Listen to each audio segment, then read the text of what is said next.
ਵਾਹਿਗੁਰੂ ਜੀ ਕਾ ਖਾਲਸਾ ਵਾਹਿਗੁਰੂ ਜੀ ਕੀ ਫਤਿਹ। TV84 ਦੇ ਸਾਰੇ ਦਰਸ਼ਕ ਤੇ ਸਰੋਤੇ ਜਿਹੜੇ ਨਾਰਥ ਅਮਰੀਕਾ ਦੇ ਵਿੱਚੋਂ ਸਾਡੇ ਨਾਲ ਜੁੜੇ ਹੋਏ ਆ, ਮੈਂ ਅਮਰਵੀਰ ਸਿੰਘ ਆਪ ਸਭ ਦਾ ਗੁਫ਼ਤਗੂ ਪ੍ਰੋਗਰਾਮ ਦੇ ਵਿੱਚ ਤਹਿ ਦਿਲੋਂ ਸਵਾਗਤ ਕਰਦਾ।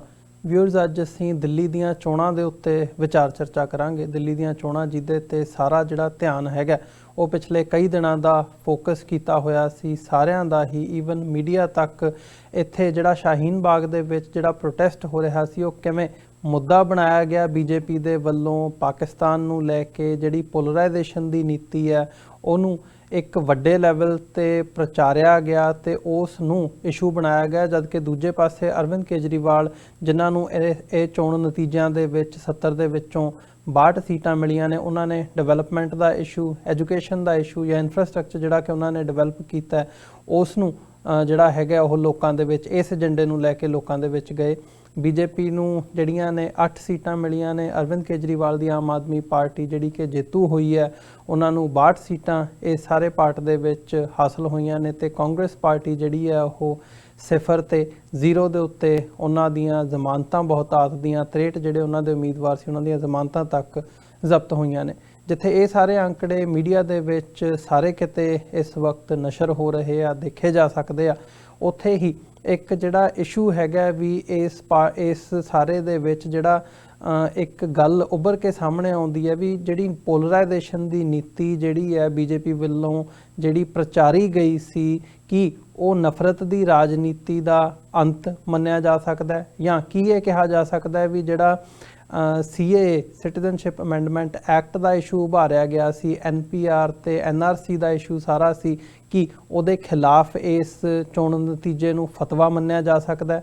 ਜਾਂ ਇਹ ਵੀ ਇੱਕ ਦੇਖਣ ਵਾਲੀ ਗੱਲ ਹੈ ਵੀ ਘੱਟ ਗਿਣਤੀਆਂ ਦੇ ਪਰਸਪੈਕਟਿਵ ਤੋਂ ਇਸ ਇਹਨਾਂ ਚੋਣ ਨਤੀਜਿਆਂ ਦੇ ਮਾਇਨੇ ਕੀ ਨੇ, ਕਿਉਂਕਿ ਦੋਵੇਂ ਪਾਸੇ ਜੇ ਦੇਖਿਆ ਜਾਵੇ ਕਿਤੇ ਨਾ ਕਿਤੇ ਹਿੰਦੂਤਵਾਦ ਦੀ ਆਈਡੀਓਲੋਜੀ ਹੀ ਦੇਖੀ ਜਾ ਸਕਦੀ ਸੀ। ਇੱਕ ਪਾਸੇ ਹਾਰਡ ਹਿੰਦੂਤਵਾ ਸੀ ਜਿੱਥੇ ਬੀਜੇਪੀ ਸੀ, ਉਧਰ ਦੂਜੇ ਪਾਸੇ ਅਰਵਿੰਦ ਕੇਜਰੀਵਾਲ, ਜਿਨ੍ਹਾਂ ਨੇ ਇਹ ਸਾਰੇ ਪਾਰਟ ਦਾ ਨਾ CAA ਤੇ ਨਾ ਹੀ ਜਿਹੜੀ ਪੋਲਰਾਈਜੇਸ਼ਨ ਦੀ ਨੀਤੀ ਹੈ ਖੁੱਲ੍ਹ ਕੇ ਇਸ ਦੇ ਖਿਲਾਫ ਸਟੈਂਡ ਨਹੀਂ ਲਿਆ। ਉਹਨਾਂ ਨੇ ਕਿਤੇ ਨਾ ਕਿਤੇ ਜਿਹੜੀ ਸੌਫਟ ਹਿੰਦੂਤਵਾਦੀ ਨੀਤੀ ਹੈ ਉਹ ਅਪਣਾਈ ਨਜ਼ਰ ਆਉਂਦੀ ਹੈ। ਇਹਦੇ ਮਾਇਨੇ ਕੀ ਨੇ ਘੱਟ ਗਿਣਤੀਆਂ ਦੇ ਹਵਾਲੇ ਨਾਲ, ਇਹ ਸਾਰੇ ਦੇ ਉੱਤੇ ਅਸੀਂ ਅੱਜ ਗੱਲਬਾਤ ਕਰਾਂਗੇ। ਦਿੱਲੀ ਤੋਂ ਉੱਗੇ ਪੱਤਰਕਾਰ ਸਰਦਾਰ ਗੁਰਚਰਨ ਸਿੰਘ ਬੱਬਰ ਸਾਡੇ ਨਾਲ ਇਸ ਵਕਤ ਫੋਨ ਲਾਈਨ ਤੇ ਜੁੜੇ ਹੋਏ ਆ। ਆਓ ਉਹਨਾਂ ਨਾਲ ਮਿਲ ਕੇ ਅੱਜ ਦੀ ਇਸ ਵਿਚਾਰ ਚਰਚਾ ਦੀ ਸ਼ੁਰੂਆਤ ਕਰਦੇ ਹਾਂ। ਬੱਬਰ ਸਾਹਿਬ, ਤੁਹਾਡਾ ਸਵਾਗਤ ਹੈ ਜੀ। ਵਾਹਿਗੁਰੂ ਜੀ ਕਾ ਖਾਲਸਾ ਵਾਹਿਗੁਰੂ ਜੀ ਕੀ ਫਤਿਹ। ਹਾਂਜੀ, ਵਾਹਿਗੁਰੂ ਜੀ ਕਾ ਖਾਲਸਾ ਵਾਹਿਗੁਰੂ ਜੀ ਕੀ ਫਤਿਹ। ਬੱਬਰ ਸਾਹਿਬ, ਕਿਵੇਂ ਦੇਖਦੇ ਹੋ ਜਿਹੜੇ ਇਹ ਚੋਣ ਨਤੀਜੇ ਆਏ ਆ, ਜਿੰਨੀ ਵੋਟ ਪਰਸੈਂਟੇਜ ਸੀ? ਇੱਕ ਗੱਲ ਜ਼ਰੂਰ ਹੈਗੀ ਹੈ ਵੀ ਬੀਜੇਪੀ ਨੂੰ ਭਾਵੇਂ ਸੀਟਾਂ ਨਹੀਂ ਮਿਲੀਆਂ, ਜੋ ਤੁਸੀਂ ਵੀ ਗੱਲ ਕਰਦੇ ਸੀ ਵੀ 10 ਤੋਂ 15 ਸੀਟਾਂ ਤੱਕ ਉਹ ਲਿਜਾ ਸਕਦੇ ਆ, ਪਰ ਉਹਨਾਂ ਦਾ ਵੋਟ ਸ਼ੇਅਰ ਜ਼ਰੂਰ ਦਿੱਲੀ ਦੇ ਵਿੱਚ ਵਧਿਆ ਜੇ ਕੰਪੈਰੀਜ਼ਨ ਪਿਛਲੀਆਂ ਜਿਹੜੀਆਂ ਸਟੇਟ ਦੀਆਂ ਇਲੈਕਸ਼ਨ ਸੀ ਇਸ ਦਿੱਲੀ ਦੀਆਂ। ਤੇ ਉਸ ਮਾਮਲੇ ਨੂੰ ਜਾਂ ਓਵਰਆਲ ਜਦੋਂ ਐਨਾਲਾਈਜ਼ ਕਰਦੇ ਹੋ ਤੇ ਕਿਵੇਂ ਦੇਖਦੇ ਹੋ ਇਹਨਾਂ ਚੋਣ ਨਤੀਜਿਆਂ ਨੂੰ? ਦੇਖੋ, ਇਹ ਜਿਹੜੀਆਂ ਇਲੈਕਸ਼ਨ ਸੀਗੀਆਂ ਇਹ ਬਿਲਕੁਲ ਇਹ ਧਰਮ ਦੇ ਉੱਤੇ ਲੜੀ ਜਾ ਰਹੀ ਸੀ, ਔਰ RSS ਨੇ ਬਿਲਕੁਲ ਇਸ ਨੂੰ ਹਿੰਦੂ ਮੁਸਲਮਾਨ ਰੰਗ ਦੇ ਦਿੱਤਾ ਸੀ ਜੀ। दूसरी तरफ अरविंद केजरीवाल ने कोई मुसलमाना का पक्ष नहीं लिया, ना ही अरविंद केजरीवाल ने शाहीन बाग वालियां की मदद की, ना JNU वालियां की मदद की, ना जामिया वालियां के पक्ष च केजरीवाल पहुंचया ते उभर के उसने कोई गल नहीं की। शाहीन बाग से 2 बारी गोली चली और अरविंद केजरीवाल चुप रहा कि उन्होंने कोई गल नहीं की जी। दूसरी तरफ शाहीन बाग नूं लैके, मुसलमाना नूं लैके, पाकिस्तान नूं लैके बीजेपी बड़े मतलब कि बीजेपी ने ताबड़तोड़ हमला किया और कहा कि ए जिहड़े ने पाकिस्तानी ने और ए जिहड़े ने देशद्रोही ने। बीजेपी ने खुल के मुसलमानों के खिलाफ, पाकिस्तान के खिलाफ एक माहौल बना दिता और अरविंद केजरीवाल ने बड़ी चलाकी दे नाल चुप्पी तार ली ते मुसलमानों को कोई राह नहीं सीगा ਦਿੱਲੀ ਦੇ ਜਿਹੜੇ ਮੁਸਲਮਾਨ ਸੀਗੇ ਸਾਡੇ ਵੀਰ, ਜੀ ਉਹਨਾਂ ਕੋਲ ਕੋਈ ਰਾਹ ਨਹੀਂ ਸੀਗਾ ਕਿਤੇ ਹੋਰ ਜਾਣ ਦਾ, ਕਿਉਂਕਿ ਕਾਂਗਰਸ ਜਿਹੜੀ ਸੀਗੀ ਉਸਨੇ ਤੇ ਇਹ ਚੋਣਾਂ ਲੜੀਆਂ ਹੀ ਨਹੀਂ। ਕਾਂਗਰਸ ਇੱਕ ਨਾਂ ਦਾ ਇਲੈਕਸ਼ਨ ਲੜ ਰਹੀ ਸੀ, ਕਾਂਗਰਸ ਨੇ ਕੋਈ ਚੋਣ ਨਹੀਂ ਲੜੀ ਹੈ। ਔਰ ਕਾਂਗਰਸ ਨਾ ਹੋਣ ਕਰਕੇ ਮੁਸਲਿਮ ਭਰਾਵਾਂ ਦੇ ਕੋਲ ਕੋਈ ਰਸਤਾ ਨਹੀਂ ਸੀਗਾ। ਉਹ 20-21% ਜਿਹੜੀਆਂ ਵੋਟਾਂ ਸੀਗੀਆਂ ਉਹ ਇਕਜੁੱਟ ਹੋ ਕੇ ਆਮ ਆਦਮੀ ਪਾਰਟੀ ਵੱਲ ਚਲੀ ਗਈ। ਜੀ ਇਹ ਜਿਹੜੀਆਂ ਵੋਟਾਂ ਸੀਗੀਆਂ ਇਹ ਸਾਰੀਆਂ ਆਮ ਆਦਮੀ ਪਾਰਟੀ ਵੱਲ ਚਲੀ ਗਈਆਂ, ਕਿਉਂਕਿ RSS ਵੱਲ BJP ਦੀ ਤਰਫ ਤੇ ਜਾਣਾ ਨਹੀਂ ਸੀ ਉਹਨਾਂ ਨੇ। ਮੁਸਲਮਾਨ ਭਰਾਵਾਂ ਕੋਲ ਕੋਈ ਦੂਸਰਾ ਰਸਤਾ ਨਹੀਂ ਸੀਗਾ ਕਿ ਆਮ ਆਦਮੀ ਪਾਰਟੀ ਤੋਂ ਇਲਾਵਾ ਉਹ ਹੋਰ ਕਿੱਥੇ ਜਾਣ। ਜੀ ਇੱਕ ਤੇ ਕਾਰਨ ਰਿਹਾ ਹੈ ਇਹਨਾਂ ਚੋਣਾਂ 'ਚ ਬਹੁਤ ਵੱਡਾ। ਦੂਸਰਾ, ਕੇਜਰੀਵਾਲ ਨੇ BJP ਪਾਰਟੀ ਦੇ ਵੱਡੇ ਲੀਡਰਾਂ ਦੇ ਬਾਰੇ ਚੁੱਪੀ ਧਾਰ ਲਈ। ਉਹ ਆਪਣੇ ਚੋਣ ਪ੍ਰਚਾਰ ਦੇ ਵਿੱਚ ਉਹਨੇ ਆਦਿੱਤਿਆਨਾਥ ਯੋਗੀ UP ਦਾ ਮੁੱਖ ਮੰਤਰੀ ਉਸਦੇ ਬਾਰੇ ਨਹੀਂ ਬੋਲਿਆ, ਉਹ ਅਮਿਤ ਸ਼ਾਹ ਦੇ ਬਾਰੇ ਨਹੀਂ ਬੋਲਿਆ, ਕੇਜਰੀਵਾਲ ਮੋਦੀ ਦੇ ਬਾਰੇ ਨਹੀਂ ਬੋਲਿਆ। ਜੀ ਕੇਜਰੀਵਾਲ ਨੇ ਸੋਨੀਆ ਗਾਂਧੀ, ਰਾਹੁਲ, ਪ੍ਰਿयंका ਗਾਂਧੀ, ਕਾਂਗਰਸ ਦੇ ਬਾਰੇ ਚੁੱਪੀ ਧਾਰ ਲਈ। ਇਹ ਜਿਹੜੀ ਉਹਨੇ ਚੁੱਪ ਧਾਰ ਲਈ ਕਿ BJP ਔਰ RSS ਦੇ ਬਾਰੇ, ਇਸ ਨਾਲ ਉਸਨੂੰ ਕਾਫੀ ਫਾਇਦਾ ਮਿਲਿਆ। ਉਹ ਇਸ ਤਰ੍ਹਾਂ ਕਿ ਕੇਜਰੀਵਾਲ ਇਹਨਾਂ ਚੋਣਾਂ ਦੇ ਵਿੱਚ ਆਪਣੀਆਂ ਰੈਲੀਆਂ ਦੇ ਵਿੱਚ ਨਾਅਰੇ ਲਾਉਂਦਾ ਸੀ, ਭਾਰਤ ਮਾਤਾ ਕੀ ਜੈ ਦੇ ਬਹੁਤ ਜ਼ਿਆਦਾ ਨਾਅਰੇ ਲਗਾਉਂਦਾ ਸੀ। ਜੀ ਵੰਦੇ ਮਾਤਰਮ ਦੇ ਜ਼ਿਆਦਾ ਨਾਅਰੇ ਲਾਉਂਦਾ ਸੀ। ਆਹ ਜਿਹੜੇ ਨਾਅਰੇ ਸੀ ਇਹ ਤੇ BJP ਦੇ ਸੀ। ਉਹਨੇ BJP ਦੇ ਨਾਅਰੇ ਖੋ ਕੇ ਆਪਣੀਆਂ ਸਟੇਜਾਂ ਤੇ ਲਾਉਣੇ ਸ਼ੁਰੂ ਕਰ ਦਿੱਤੇ। ਭਾਰਤ ਮਾਤਾ ਕੀ ਜੈ ਦੇ ਵੱਡੇ ਵੱਡੇ ਨਾਅਰੇ ਬਹੁਤ ਦੇਰ ਤੱਕ, ਵੰਦੇ ਮਾਤਰਮ ਦੇ ਨਾਅਰੇ, ਜਿਹੜੇ ਨਾਅਰੇ BJP ਲਗਾਉਂਦੀ ਹੈ ਉਹ ਨਾਅਰੇ ਕੇਜਰੀਵਾਲ ਨੇ ਲਗਾਉਣੇ ਸ਼ੁਰੂ ਕਰ ਦਿੱਤੇ। ਜੀ ਇਸ ਤੋਂ ਬਾਅਦ ਕੇਜਰੀਵਾਲ ਨੇ ਇੱਕ ਹੋਰ ਰਣਨੀਤੀ ਅਪਣਾਈ। ਉਹਨੇ ਆਪਣੇ ਆਪ ਨੂੰ ਇਹਨਾਂ ਚੋਣਾਂ 'ਚ ਹਨੂਮਾਨ ਦਾ ਭਗਤ ਸਾਬਤ ਕਰਨ ਵਾਸਤੇ ਜੀ ਜਾਨ ਨਾਲ ਮਿਹਨਤ ਕੀਤੀ। ਜੀ ਔਰ ਮੀਡੀਆ ਨੇ ਉਸਨੂੰ ਹਨੂਮਾਨ ਭਗਤ ਵੀ ਬਣਾ ਦਿੱਤਾ, ਮੀਡੀਆ ਨੇ। ਔਰ ਖਬਰਾਂ ਦੇ ਵਿੱਚ ਵੀ ਉਹ ਹਨੂਮਾਨ ਭਗਤ ਬਣ ਕੇ ਛਾਇਆ ਰਿਹਾ। ਅਰਵਿੰਦ ਕੇਜਰੀਵਾਲ ਜਿਹੜਾ ਉਹ ਮੰਦਰ ਵਿੱਚ ਜਾ ਕੇ ਪੂਜਾ ਕਰਦਾ ਹੈ, ਲਾਗੇ ਮੰਦਰ ਬਣਾਉਂਦਾ ਹੈ, ਪ੍ਰਕਾਸ਼ ਸਮੇਤ ਹਨੂਮਾਨ ਚਾਲੀਸਾ ਪੜ੍ਹਦਾ ਹੈ। ਉਸਨੇ ਸਾਬਿਤ ਕੀਤਾ ਕਿ ਮੈਂ ਸੱਚਾ ਹਿੰਦੂ ਹਾਂ, ਮੈਂ ਬਹੁਤ ਵੱਡਾ ਹਿੰਦੂ ਹਾਂ। ਜੀ ਦੇਖੋ ਮੈਂ ਮੁਸਲਮਾਨ ਦੇ ਪੱਖ ਵਿੱਚ ਨਹੀਂ ਆਇਆ, ਦੇਖੋ ਮੈਂ ਸ਼ਾਹੀਨ ਬਾਗ ਦੀ ਮਦਦ ਨਹੀਂ ਕੀਤੀ। ਔਰ ਹਿੰਦੂਆਂ ਦੇ ਦਿਮਾਗ ਵਿੱਚ ਆਇਆ ਇਹ ਬੰਦਾ ਸ਼ਾਹੀਨ ਬਾਗ ਦੇ ਪੱਖ ਵਿੱਚ ਨਹੀਂ ਹੈ, ਇਹ ਜਾਮੀਆ ਵਾਲਿਆਂ ਦੀ ਮਦਦ ਨਹੀਂ ਕਰਦਾ, ਇਹ JNU ਨਹੀਂ ਗਿਆ। ਤੇ ਹਿੰਦੂ ਵੋਟ ਜਿਹੜਾ ਇਸ ਤੋਂ ਨਾਰਾਜ਼ ਹੋਣਾ ਸੀ, BJP ਵੱਲ ਜਾਣਾ ਸੀ, ਉਹ ਵੋਟ ਟ੍ਰਾਂਸਫਰ ਨਹੀਂ ਹੋਇਆ। ਜੀ ਔਰ ਲਾਸਟ ਜਿਹੜਾ ਕਿ ਉਹਦਾ ਵੈਪਨ ਸੀ ਉਹ ਬਹੁਤ ਮਜ਼ਬੂਤ ਵੈਪਨ ਸੀ ਉਹਦਾ। ਉਸਨੇ ਦਿੱਲੀ ਦੇ ਜਿਹੜੀਆਂ ਝੁੱਗੀਆਂ ਨੇ, ਝੁੱਗੀ ਚੌਪੜੀ, ਛੋਟੀਆਂ ਕਲੋਨੀਆਂ, ਲੋ ਮਿਡਲ ਕਲਾਸ ਦੇ ਲੋਕ ਜਿਹੜੇ ਦਿੱਲੀ ਵਿੱਚ ਨੇ ਬੜੀ ਤਾਦਾਦ ਵਿੱਚ, ਉਹਨਾਂ ਦਾ ਪਾਣੀ ਮਾਫ ਕਰ ਦਿੱਤਾ, ਬਿਜਲੀ ਮਾਫ ਕਰ ਦਿੱਤੀ, ਜੀ ਸਕੂਲ ਅੱਛੇ ਕਰ ਦਿੱਤੇ, ਹਸਪਤਾਲਾਂ ਦੇ ਵਿੱਚ ਉਸਨੇ ਕਾਫੀ ਸੁਧਾਰ ਲਿਆ, ਮਹੱਲਾ ਕਲੀਨਿਕ ਬਣਾ ਦਿੱਤੇ ਤੇ ਟ੍ਰਾਂਸਪੋਰਟ ਦੇ ਵਿੱਚ ਟ੍ਰਾਂਸਪੋਰਟ ਫ੍ਰੀ ਕਰ ਦਿੱਤੀ। ਜੀ ਇਹ ਬੜਾ ਵੱਡਾ ਜਿਹੜਾ ਵੋਟ ਸੀ, ਇਹ ਇਸਨੇ ਇੱਕ ਵੋਟ ਬੈਂਕ ਆਪਣਾ ਤਿਆਰ ਕਰ ਲਿਆ। ਇਹ ਵੋਟ ਬੈਂਕ ਤਿਆਰ ਹੋ ਗਿਆ ਕਿਉਂਕਿ ਪਾਣੀ ਬਿਜਲੀ ਫ੍ਰੀ ਹੋ ਗਿਆ। ਲੋਕਾਂ ਨੂੰ ਨਹੀਂ ਚਾਹੀਦਾ ਸੀ ਪਾਣੀ, ਬਿਜਲੀ, ਸਕੂਲ, ਹਸਪਤਾਲ, ਮਹੱਲਾ ਕਲੀਨਿਕ, ਟ੍ਰਾਂਸਪੋਰਟੇਸ਼ਨ। ਆ ਜਿਹੜਾ ਬੈਂਕ ਸੀ ਦਾ ਵੋਟ ਬੈਂਕ ਜੀ ਮਜ਼ਬੂਤ ਇਹਦਾ ਵੈਪਨ ਜਿਹੜਾ ਇਸ ਨੂੰ ਬੜੀ ਇਹਨੂੰ ਮਦਦ ਮਿਲੀ। ਇਸ ਕਰਕੇ ਕੇਜਰੀਵਾਲ ਨੇ ਇਹਨਾਂ ਚੋਣਾਂ ਦੇ ਵਿੱਚ ਆਪਣੇ ਆਪ ਨੂੰ ਬੀਜੇਪੀ ਵਾਲਿਆਂ ਤੋਂ ਵੱਡਾ ਹਿੰਦੂ ਸਾਬਤ ਕਰ ਦਿੱਤਾ ਹੈ। ਬਹੁਤ ਵੱਡਾ ਇਹਦਾ ਇਹਦੇ ਕੋਲ ਵੈਪਨ ਸੀ ਹੈ ਜੀ।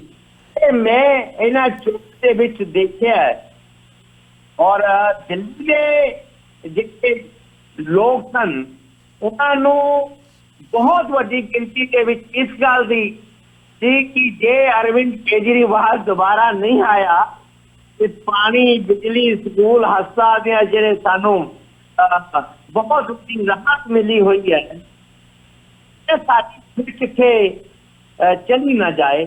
ਇਸ ਕਰਕੇ ਕੇਜਰੀਵਾਲ ਨੂੰ ਹੀ ਵੋਟਾਂ ਪਾਈ ਤਾਂ ਕਿ ਸਾਡਾ ਬਿਜਲੀ, ਪਾਣੀ, ਸਕੂਲ ਸਭ ਜਿਹੜੇ ਹੈਗੀਆਂ ਚੀਜ਼ਾਂ ਮਾਫ ਜਿਹੜੀਆਂ ਹੋਈਆਂ ਨੇ ਆ ਸਾਨੂੰ ਮਿਲਦੀਆਂ ਰਹਿਣ। ਜੀ ਹਾਂਜੀ ਅਮਰਵੀਰ ਜੀ। ਬੱਬਰ ਸਾਹਿਬ, ਜਿਵੇਂ ਇੱਕ ਗੱਲ ਇਹਨਾਂ ਚੋਣ ਨਤੀਜਿਆਂ ਤੋਂ ਬਾਅਦ ਜਿਹੜੀ ਪ੍ਰਚਾਰੀ ਜਾ ਰਹੀ ਹੈ ਜਾਂ ਉੱਭਰ ਕੇ ਸਾਹਮਣੇ ਆ ਰਹੀ ਹੈ ਉਹ ਇਹ ਹੈ ਕਿ ਇਹ ਜਿਹੜਾ ਚੋਣ ਨਤੀਜੇ ਨੇ ਇਹ ਬੀਜੇਪੀ ਦੀ ਪੋਲਰਾਈਜੇਸ਼ਨ ਦੀ ਨੀਤੀ ਦੇ ਖਿਲਾਫ ਇੱਕ ਫਤਵਾ ਹੈ। ਜਿਹੜੀ ਪੋਲਿਟਿਕਸ ਹੇਟਰਡ ਦੇ ਉੱਤੇ, ਨਫ਼ਰਤ ਦੇ ਉੱਤੇ ਕੀਤੀ ਜਾ ਰਹੀ ਹੈ ਉਹਦੇ ਤੇ ਫਤਵਾ ਹੈ। ਪਰ ਜੇ ਇਹਦੇ ਬਿਹਾਈਂਡ ਫੈਲ ਗਈ ਹੈ ਜੀ, ਨਹੀਂ ਮੈਂ ਉਹੀ ਗੱਲ ਤੁਹਾਡੇ ਕੋਲੋਂ ਜਾਣਨੀ ਚਾਹੁੰਦਾ ਵੀ ਜਿਵੇਂ ਕੇਜਰੀਵਾਲ ਦੀ ਇਸ ਸਾਰੇ ਪਾਰਟ ਦੇ ਉੱਤੇ ਸੀਏ ਦਾ ਇਸ਼ੂ ਹੋਵੇ, ਸ਼ਾਹੀਨ ਬਾਗ ਦਾ ਇਸ਼ੂ ਹੋਵੇ ਜਾਂ ਜਿਹੜੀ ਨਫ਼ਰਤ ਦੀ ਰਾਜਨੀਤੀ ਤੇ ਉਹਨਾਂ ਨੇ ਤਾਂ ਚੁੱਪੀ ਸਾਧ ਕੇ ਰੱਖੀ ਹੈ। ਸੋ ਇਹ ਗੱਲ ਜਿਹੜੀ ਹੈ ਉਹ ਕਿੱਧਰ ਨੂੰ ਜਾਂਦੀ ਨਜ਼ਰ ਆਉਂਦੀ ਹੈ ਇਸ ਵਕਤ, ਜਿੱਥੇ ਮੀਡੀਆ ਕੁਝ ਹੋਰ ਪ੍ਰਚਾਰ ਰਿਹਾ ਹੈ ਪਰ ਜਿਹੜਾ ਅਰਵਿੰਦ ਕੇਜਰੀਵਾਲ ਦਾ ਜਾਂ ਆਮ ਆਦਮੀ ਪਾਰਟੀ ਦਾ ਸਟੈਂਡ ਇਹਨਾਂ ਇਸ਼ੂਜ਼ ਦੇ ਉੱਤੇ ਰਿਹਾ ਉਹ ਕੁਝ ਹੋਰ ਦੱਸ ਰਿਹਾ ਹੈ। ਜੀ ਦੇਖੋ ਅਮਰਵੀਰ ਜੀ, ਤੁਸੀਂ ਇਹ ਗੱਲ ਮੰਨ ਲਓ ਕਿ ਨਫ਼ਰਤ ਤੇ ਬਹੁਤ ਜ਼ਬਰਦਸਤ ਫੈਲ ਗਈ ਹੈ। ਹੁਣ ਬੀਜੇਪੀ ਨੇ ਜਿਹੜਾ ਇਹਨਾਂ ਚੋਣਾਂ ਤੋਂ ਬਾਅਦ ਆਪਣਾ ਨਵੀਂ ਰਣਨੀਤੀ ਬਣਾਣੀ ਹੈ ਉਹ ਇੱਕ ਗੱਲ ਤੇ ਬੜੀ ਸਾਫ਼ ਹੈ ਕਿ ਬੀਜੇਪੀ ਦੀਆਂ ਵੋਟਾਂ ਬਹੁਤ ਵੱਧ ਗਈਆਂ ਨੇ। ਇਹਨਾਂ ਚੋਣਾਂ ਦੇ ਵਿੱਚ ਬੀਜੇਪੀ ਦਾ ਜਿਹੜਾ ਵੋਟ ਪਰਸੈਂਟੇਜ ਹੈ ਉਹ ਬਹੁਤ ਜ਼ਿਆਦਾ ਹੋ ਗਿਆ ਹੈ। जी एक गल बड़ी साफ है, बड़ी स्पष्ट हो गई है कि अरविंद केजरीवाल नूं लग्या कि आ जरा हिंदू वोट है इनू मैं रोक लवां, ए बीजेपी दे वाल ना जाए, कट जाए, मैनू भी कुछ वोट हिंदुआं दा मिल जाए। वो वोट जरा हिंदुआं दा मिलिया है अरविंद केजरीवाल नूं इस करके मिलिया है कि अरविंद केजरीवाल ने JNU दे मामले ते, जामिया दे मामले ते, शाहीन बाग दे मामले दे उत्ते बिल्कुल चुप्पी धार लई। उसने उन्हां मुसलमान भरावां दी कोई मदद नहीं की। इसके बावजूद भी अरविंद केजरीवाल नूं ये पता सीगा कि मुसलमान कित्थे जाणगे। जी मुसलमानां ने किसी भी कीमत ते बीजेपी नूं वोट नहीं पानी है, वोट ते मेरे कोल ही आउणा है। ਇਹ ਇਹਨਾਂ ਦਾ ਸਰਵੇ ਸੀ, ਇਹ ਇਹਨਾਂ ਦੀ ਸਟ੍ਰੈਟਜੀ ਸੀ ਬਹੁਤ ਸ਼ਾਨਦਾਰ। ਇਹਨਾਂ ਨੇ ਜਿਹੜਾ ਪ੍ਰਸ਼ਾਂਤ ਕਿਸ਼ੋਰ ਜਿਹੜਾ ਇਲੈਕਸ਼ਨ ਲੜਵਾਉਂਦਾ ਹੈ ਜੀ, ਐਕਸਪਰਟ ਹੈ ਬਹੁਤ, ਉਸਦੀ ਟੀਮ ਨੂੰ ਆਪਣੇ ਨਾਲ ਜੋੜ ਰੱਖਿਆ ਸੀ। ਉਹਨਾਂ ਨੇ ਕਿਹਾ ਰਿਪੋਰਟਾਂ ਇਸ ਤਰ੍ਹਾਂ ਦੀਆਂ ਆਈਆਂ ਕਿ ਮੁਸਲਮਾਨਾਂ ਦੇ ਬਾਰੇ ਤੁਸੀਂ ਚੁੱਪ ਰਹੋ। ਮੁਸਲਮਾਨਾਂ ਨੇ, ਦਿੱਲੀ ਦੇ ਮੁਸਲਮਾਨਾਂ ਨੇ ਕਿਸੇ ਵੀ ਕੀਮਤ ਤੇ ਬੀਜੇਪੀ ਨੂੰ ਵੋਟ ਨਹੀਂ ਪਾਣੀ ਹੈ। ਤੁਹਾਨੂੰ ਆਪਣੀ ਮਜਬੂਰੀ ਹੋਏਗੀ ਮੁਸਲਮਾਨਾਂ ਦੀ।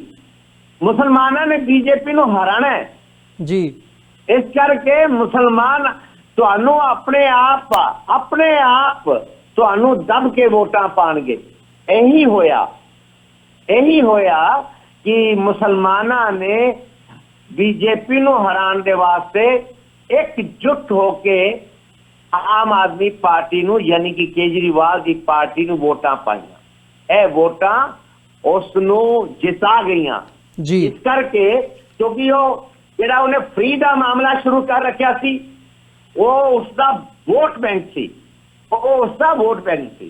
ਪਰ ਉਹਦੇ ਵਿੱਚ ਬੇਸ਼ੱਕ ਲੋਕ ਸ਼ਾਹੀਨ ਬਾਗ ਦੇ ਖਿਲਾਫ ਸਨ और मुसलमाना दे भी बहुत खिलाफ सन। इन्होंने माहौल बना रखा सी, नफरत की लहर चल रही थी, पर उन्होंने सामने ਫ੍ਰੀ ਦਾ ਜਿਹੜਾ ਮਾਮਲਾ ਸੀ ਉਹ ਇਹ ਸੀਗਾ ਕਿ ਅਰਵਿੰਦ ਕੇਜਰੀਵਾਲ ਸਾਨੂੰ ਫ੍ਰੀ ਦਿੰਦਾ ਬਿਜਲੀ ਪਾਣੀ, ਇਹਨੂੰ ਵੋਟਾਂ ਜ਼ਰੂਰ ਪਾਣੀਆਂ।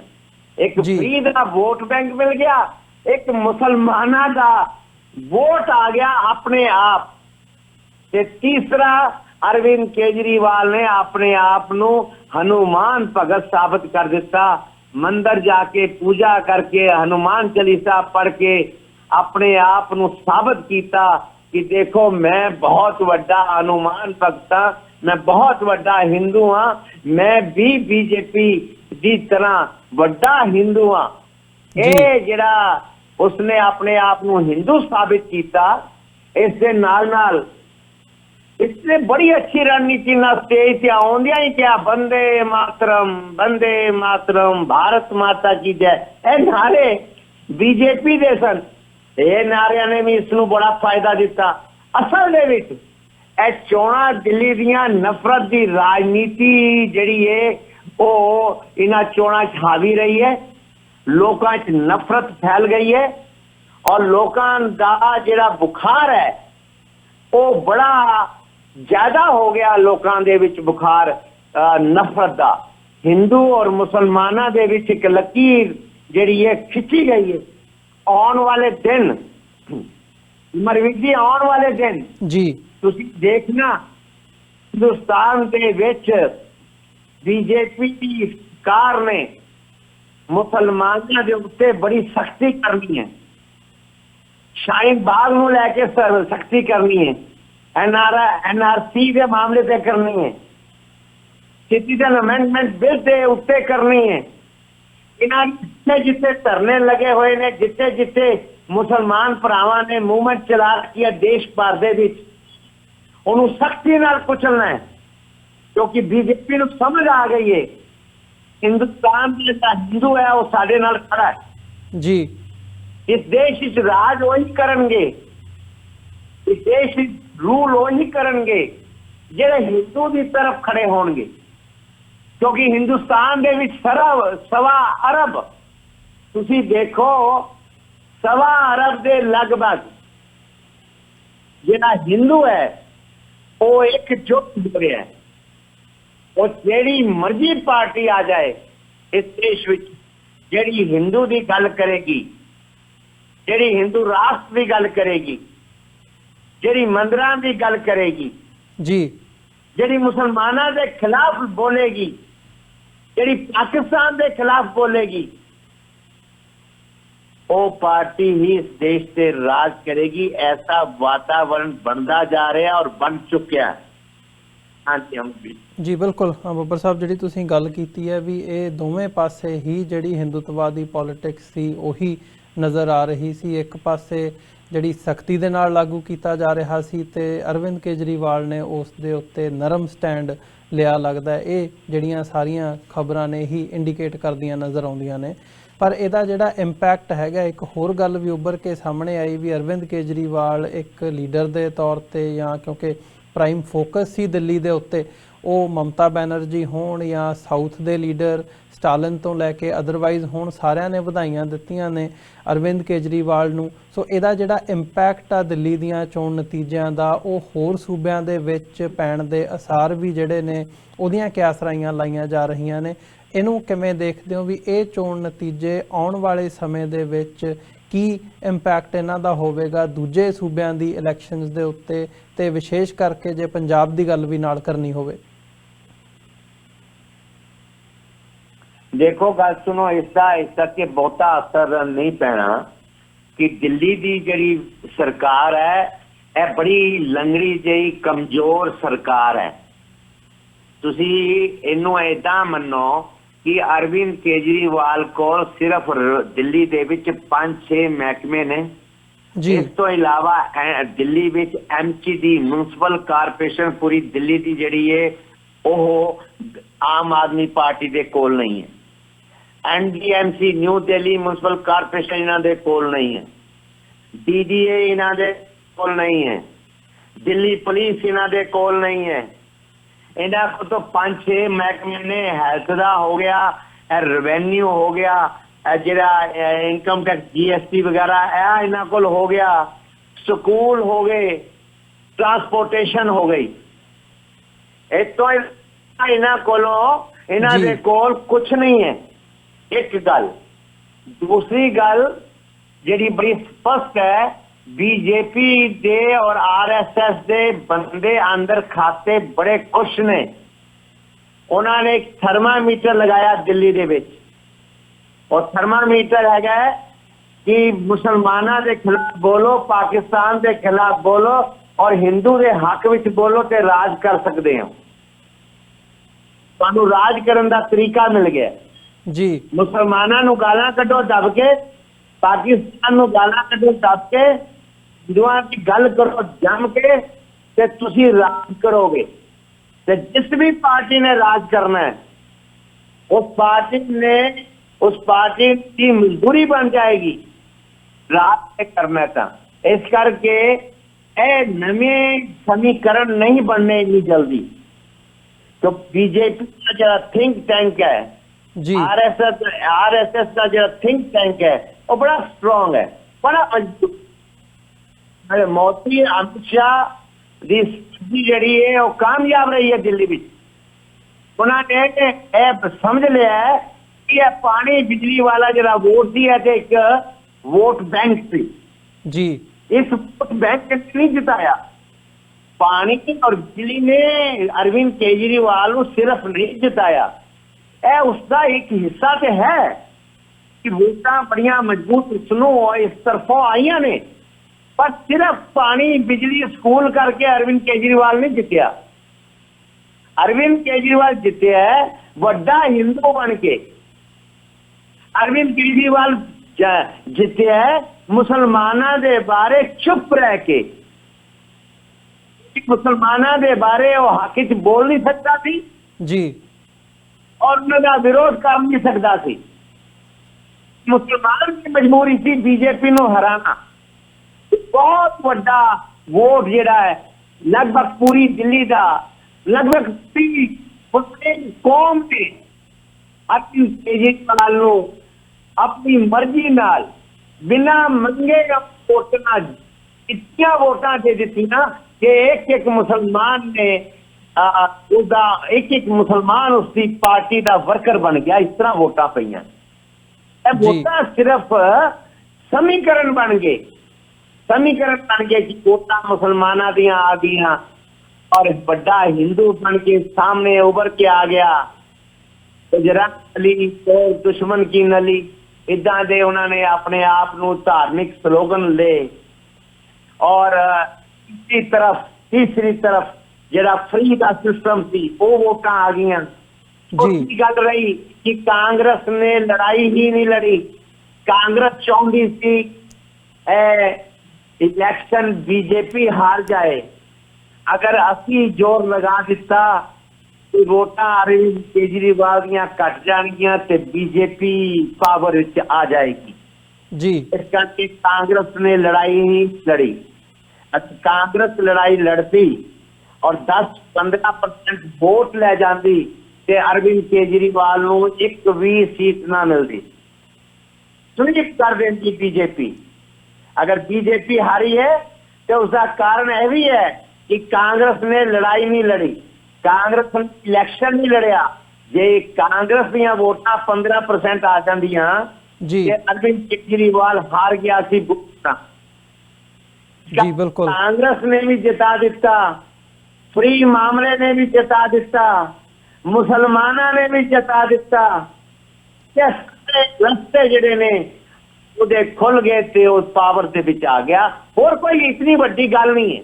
देश की राजनीति नहीं बदलती। अरविंद केजरीवाल की सरकार दिल्ली से आने दे कुछ नहीं बदलेगा।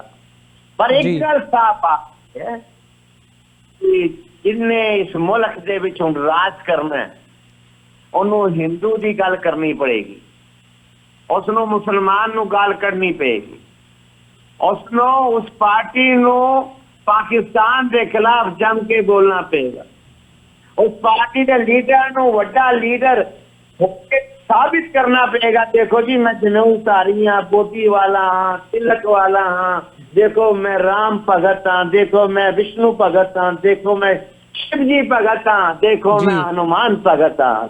मैं वाकई भगवान श्री कृष्ण दा भगत हाँ ते जेड़ा क्या भगत होएगा वोटां ते उन्होंने मिलणगियां। अमरजीत जी एक माहौल बन गया, एक माहौल बन गया। ਬਿਲਕੁਲ ਬਿਲकुल ਬੱਬਰ ਸਾਹਿਬ ਤੁਹਾਡਾ ਬਹੁਤ ਬਹੁਤ ਧੰਨਵਾਦ, ਤੁਸੀਂ ਸਮਾਂ ਕੱਢਿਆ ਤੇ ਵਿਚਾਰਾਂ ਦੀ ਸਾਂਝ ਸਾਡੇ ਨਾਲ ਪਾਈ ਹੈ। ਇਜਾਜ਼ਤ ਚਾਹਾਂਗੇ ਜੀ ਇੱਥੇ ਹੀ, ਸਮਾਂ ਨਹੀਂ ਇਜਾਜ਼ਤ ਦਿੰਦਾ, ਗੱਲਬਾਤ ਨੂੰ ਹੋਰ ਅੱਗੇ ਤੋਰੀਏ। ਫਤਿਹ ਦੀ ਸਾਂਝ ਪਾਈਏ ਅੰਤ ਦੇ ਵਿੱਚ। ਵਾਹਿਗੁਰੂ ਜੀ ਕਾ ਖਾਲਸਾ, ਵਾਹਿਗੁਰੂ ਜੀ ਕੀ ਫਤਿਹ। ਵਾਹਿਗੁਰੂ ਜੀ ਕੀ ਫਤਿਹ। ਖਾਲਸਾ ਵਾਹਿਗੁਰੂ ਜੀ ਕੀ ਫਤਿਹ। ਵਿਊਅਰਸ, ਉਮੀਦ ਕਰਦੇ ਹਾਂ ਜਿਹੜੀ ਅੱਜ ਦੀ ਸਾਡੀ ਇਹ ਵਿਚਾਰ ਚਰਚਾ ਸੀ ਦਿੱਲੀ ਦੇ ਚੋਣ ਨਤੀਜਿਆਂ ਦੇ ਉੱਤੇ, ਖਾਸ ਤੌਰ ਤੇ ਇਹਨਾਂ ਨਤੀਜਿਆਂ ਦੇ ਬਿਹਾਈਂਡ ਜਿਹੜੀ ਰਾਜਨੀਤੀ ਚੱਲ ਰਹੀ ਹੈ ਉਹਦੇ ਇੰਪੈਕਟ ਕੀ ਹੋ ਸਕਦੇ ਆ, ਉਹਨੂੰ ਐਨਾਲਾਈਜ਼ ਕਰਨ ਦਾ ਜਿਹੜਾ ਇਹ ਉਪਰਾਲਾ ਸੀ। ਉਮੀਦ ਕਰਦੇ ਹਾਂ ਤੁਹਾਨੂੰ ਅੱਜ ਦੀ ਇਹ ਗੱਲਬਾਤ ਜ਼ਰੂਰ ਪਸੰਦ ਆਈ ਹੋਵੇਗੀ। ਜਾਂਦੇ ਜਾਂਦੇ ਬੇਨਤੀ ਵੀ ਕਰਦੇ ਹਾਂ ਕਿ ਅੱਜ ਜਿਹੜਾ ਦਿਨ ਹੈਗਾ ਇਸ ਵਕਤ ਪੰਜਾਬ ਦੇ ਵਿੱਚ 12 ਫਰਵਰੀ ਦਾ ਦਿਨ ਹੈ। ਸੰਤ ਜਰਨੈਲ ਸਿੰਘ ਖਾਲਸਾ ਪਿੰਡਰਾਂ ਵਾਲਿਆਂ ਦਾ ਜਿਹੜਾ ਜਨਮ ਦਿਹਾੜਾ ਹੈ ਉਹ ਫਤਿਹਗੜ੍ਹ ਸਾਹਿਬ ਦੀ ਧਰਤੀ ਦੇ ਉੱਤੇ ਬੜੇ ਵੱਡੇ ਪੱਧਰ ਤੇ ਮਨਾਇਆ ਜਾ ਰਿਹਾ ਹੈ, ਜਿਹਨੂੰ ਲੀਡ ਅਕਾਲੀ ਦਲ ਅੰਮ੍ਰਿਤਸਰ ਵੱਲੋਂ ਤੇ ਦਲ ਖਾਲਸਾ ਵੱਲੋਂ ਕੀਤਾ ਜਾ ਰਿਹਾ ਹੈ। ਸੋ ਅੱਜ ਜਿਹੜੇ ਸਮਾਗਮ ਉੱਥੇ ਹੋਣ ਜਾ ਰਹੇ ਨੇ, ਜਿਹਦੀ ਸ਼ੁਰੂਆਤ ਆਉਣ ਵਾਲੇ 3 ਘੰਟਿਆਂ ਦੇ ਵਿੱਚ 4 ਘੰਟਿਆਂ ਤੱਕ ਜਿਹੜੀ ਹੈ ਉਹ ਹੋਣ ਜਾ ਰਹੀ ਹੈ, ਉਹਦੀ ਵੀ ਸਾਡੀ ਕੋਸ਼ਿਸ਼ ਹੈ ਵੀ ਉਹਦਾ ਜਿਹੜਾ ਲਾਈਵ ਪ੍ਰਸਾਰਣ ਹੈ ਉਹ ਅਸੀਂ TV84 ਤੇ ਦਿਖਾਈਏ। ਸੋ ਉਮੀਦ ਕਰਦੇ ਹਾਂ ਟਿਊਨ ਇਨ ਰਹਿਓ, ਤੇ ਜੇ ਉੱਥੋਂ ਲਾਈਵ ਪ੍ਰਸਾਰਣ ਦਾ ਜਿਹੜਾ ਹੋਊਗਾ ਉਹ ਵੀ ਤੁਸੀਂ ਜ਼ਰੂਰ TV84 ਦੇ ਨਾਲ ਜੁੜ ਕੇ ਉਹ ਵਾਚ ਕਰਿਓ। ਸੋ ਅੱਜ ਦੇ ਸ਼ੋਅ ਦੇ ਵਿੱਚ ਇੱਥੇ ਹੀ ਇਜਾਜ਼ਤ ਚਾਹਾਂਗੇ। ਜਾਂਦੇ ਜਾਂਦੇ ਜ਼ਰੂਰ ਬੇਨਤੀ ਕਰਨੀ ਚਾਹਾਂਗਾ ਕਿ ਇਸ ਪਲੇਟਫਾਰਮ ਨੂੰ TV84 ਨੂੰ ਅੱਗੇ ਵਧਾਉਣ ਦੇ ਲਈ ਸਾਨੂੰ ਤੁਹਾਡੀ ਸਹਾਇਤਾ ਦੀ ਲੋੜ ਹੈ। TV84 ਨੂੰ ਡੋਨੇਟ ਕਰਨ ਦੇ ਲਈ ਤੁਸੀਂ ਸਾਡੀ ਵੈਬਸਾਈਟ www.tv84.tv ਤੇ ਜਾ ਕੇ ਡੋਨੇਟ ਕਰ ਸਕਦੇ ਹੋ ਤੇ ਮੰਥਲੀ ਡੋਨੇਸ਼ਨਸ ਦੇ ਲਈ ਪਲੈਜ ਕਰ ਸਕਦੇ ਹੋ। ਵੈਬਸਾਈਟ ਫਿਰ ਦੱਸਦੇ ਇੱਕ ਵਾਰ www.tv84.tv। ਇਸੇ ਦੇ ਨਾਲ ਵਿਊਅਰਸ, ਅੱਜ ਦੇ ਇਸ ਪ੍ਰੋਗਰਾਮ ਦੇ ਵਿੱਚ ਇੱਥੋਂ ਹੀ ਇਜਾਜ਼ਤ ਚਾਹਾਂਗੇ। ਦੁਬਾਰਾ ਫਿਰ ਕੱਲ੍ਹ ਨੂੰ ਮੁਲਾਕਾਤ ਹੋਵੇਗੀ। ਇਜਾਜ਼ਤ ਦਿਓ ਜੀ। ਵਾਹਿਗੁਰੂ ਜੀ ਕਾ ਖਾਲਸਾ, ਵਾਹਿਗੁਰੂ ਜੀ ਕੀ ਫਤਿਹ।